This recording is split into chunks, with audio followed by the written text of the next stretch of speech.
हरे कृष्णा। ब्रज 84 कोस यात्रा के छठे दिवस पर हम पहुँचे हैं रावल गांव। रावल गांव राधा रानी का प्राकट्य स्थल। तो यहाँ हम पहुँचे। यहाँ पर राधा रानी का बाल स्वरूप है लड्डू गोपाल की तरह। बहुत सुंदर दर्शन, उसके दर्शन किए।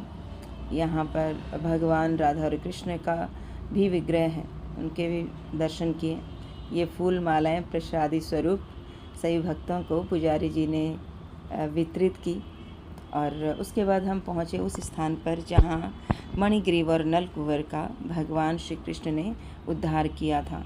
तो ये वही उस स्थान है जहाँ पर 2 यमलार्जुन के वृक्ष थे और उन यमलार्जुन के वृक्ष के बीच में भगवान श्री कृष्ण की उंगली फंस गई थी और उन्होंने जोर लगाकर जब वृक्ष तोड़े तो उनमें से जो 2 दिव्य पुरुष पीले वस्त्रों में निकलते हैं और भगवान को प्रणाम करके भगवत धाम को वापस जाते हैं। तो यहाँ पर ये वही स्थान है जहाँ पर भगवान ने उन दोनों का उद्धार किया था। उसके बाद हम पहुँचे उखल बंधन लीला स्थली पर, जहाँ पर माँ यशोदा ने भगवान श्री कृष्ण को ओखली के साथ बांध दिया था।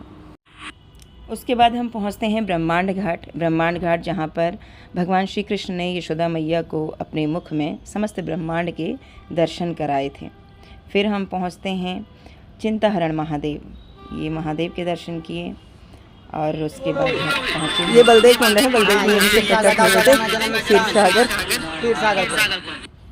क्षीर सागर के बाद हम पहुँच गए हैं वंशीवट। वंशीवट में भक्तों ने बहुत आनंद लिया, हरिनाम संकीर्तन किया, नृत्य किया और उसके पास पहुँचे भांडीर वन में। भांडीर वन जहाँ पर भगवान श्री कृष्ण और श्रीमती राधा रानी का विवाह ब्रह्मा जी ने कराया था। तो ये लोग वो लोग दर्शन कर सकते हैं जो लोग प्रश्न उठाते हैं कि राधा रानी और भगवान श्री कृष्ण का विवाह नहीं हुआ। तो ये बहुत सुंदर स्थली है। यहाँ पर पंडित जी ने हमें कहा कि आप इस स्थान के 4 परिक्रमा कीजिए। तो हमने 4 परिक्रमा की सभी भक्तों ने, और इतना सुंदर यहाँ पे दृश्य था, बहुत अच्छा लग रहा था, बहुत शांति सुकून। बहुत दूर दराज क्षेत्रों से भक्त यहाँ दर्शन के लिए आए थे। यहाँ पर भगवान श्री कृष्ण अपनी बांसुरी से राधा रानी की मांग भर रहे हैं, तो इनका नाम यहाँ पर है मांग बिहारी भगवान। तो ये बहुत सुंदर दर्शन है। यहाँ पे साक्षी हैं ब्रह्मा जी राधा और कृष्ण के विवाह के, जिन्होंने स्वयं से विवाह कराया था भगवान का। और उसके बाद हम पहुँचे हैं मानसरोवर। मानसरोवर में हमें परम पूज्य वृंदावन चंद्र महाराज जी के भी दर्शन हुए। मानसरोवर वो स्थान है जहाँ पर भगवान शिव को गोपी रूप प्राप्त हुआ था। यहाँ पर बहुत भक्त आए हैं दर्शन के लिए, स्नान करते हैं। इसी के पास में ललिता सखी का भी मंदिर है, तो उसके भी हमने दर्शन किए। फिर हम पहुँच गए रमन रेती। रमन रेती में तो भक्तों ने बहुत उत्साह से भर गए थे। तो सभी ने रेत में लोट-पोट करा। सभी ने वहाँ पर रेत से अपने अपने लिए सब लोग घर बना रहे थे। भक्तों ने बहुत आनंद लिया। रमन रेती में बताया जाता है कि यहाँ पर भगवान श्री कृष्ण और बलराम जी अपने ग्वाल बाल सखाओं के साथ जब गवे चराने के लिए आते थे, तो यहाँ इसी तरीके से आनंद लिया करते थे।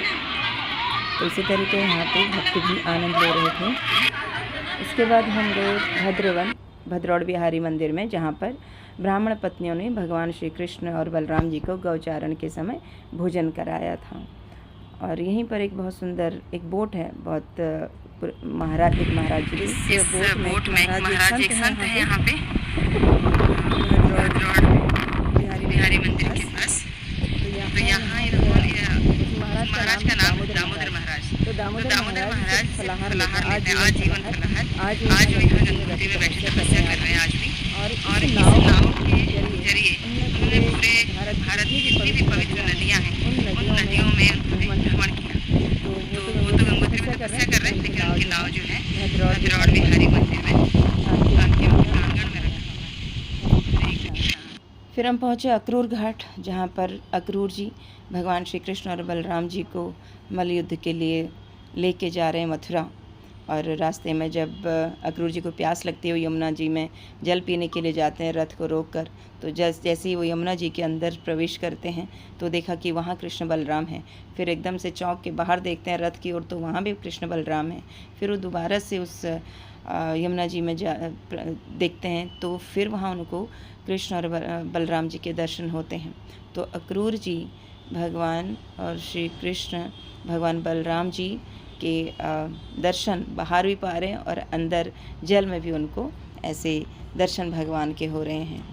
हरे कृष्णा। अक्रूर घाट की जय।